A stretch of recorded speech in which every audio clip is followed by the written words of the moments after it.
இது வந்து Monday morning எடுத்த வீடியோ தான்.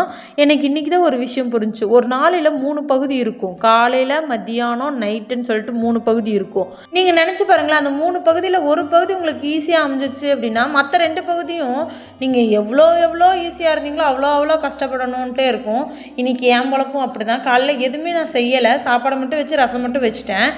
அதுக்கப்புறம் கொஞ்சம் வெளியே போகிற வேலை இருந்துச்சு, தண்ணி பிடிக்கணும்னு சொல்லிட்டு சரி ஓகேன்னு சொல்லிட்டு தண்ணி பிடிக்கிறதுக்கு போகலான்ட்டு போகும்போது நம்ம கண்ணு எப்பயுமே பூக்கள் மேலே தான் போகும். ஆனால் இன்றைக்கி என்னென்னு தெரியல, மேகத்து மேலேயே நம்ம கண்ணெல்லாம் இருந்துச்சு. எனக்கு என்னமோ மேகமெல்லாம் ரொம்ப பிடிச்ச மாதிரி இருந்துச்சு. ஆனால் அதெல்லாம் பார்த்து என்ன பிரயோஜனம்? ஒன்றும் பிரயோஜனம் இல்லை. வீட்டில் வந்து அதே பாத்திரம் துடைக்கிறது, கழுவுறது அதே வேலை தான். ஏன்னா வழி இல்லை, பொங்கலுக்கு க்ளீன் பண்ண வேணாமா? வீடே நம்மளை பார்த்து இன்னும் நீ க்ளீன் பண்ணலையா என்ன அப்படின்னு கேட்குற மாதிரி இருந்துச்சு. செருப்பால் அடித்த மாதிரியே இருந்துச்சு.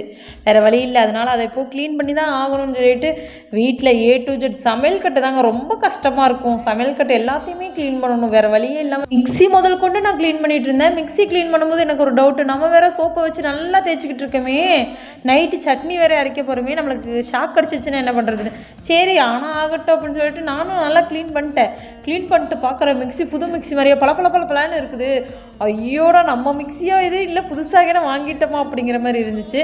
அதுக்கப்புறம் பாலை வாங்கி வைக்கிறது, பாலை கொண்டு போய் அண்ணி வீட்டில் வைக்கிறது, ஒட்டரை குச்சி எடுத்துகிட்டு வர்றது, ஒட்டரை அடிக்கிறது, வீடு துடைக்கிறது, வீடு கூட்டுறது, நிறைய வேலை செஞ்சு முடிச்சுட்டு லாஸ்ட்டாக பார்க்குற துணியே துவைக்கல. ஐயோ துணி துவைக்கல. அந்த துணி என்னமோ நாளைக்கு தான் துவைக்க போகிறேன். அதனால தாங்க சொன்னேன், ஒரு நேரம் நல்லா இருந்தாலும் ஒரு நேரம் கொடுமையாக இருக்கும்.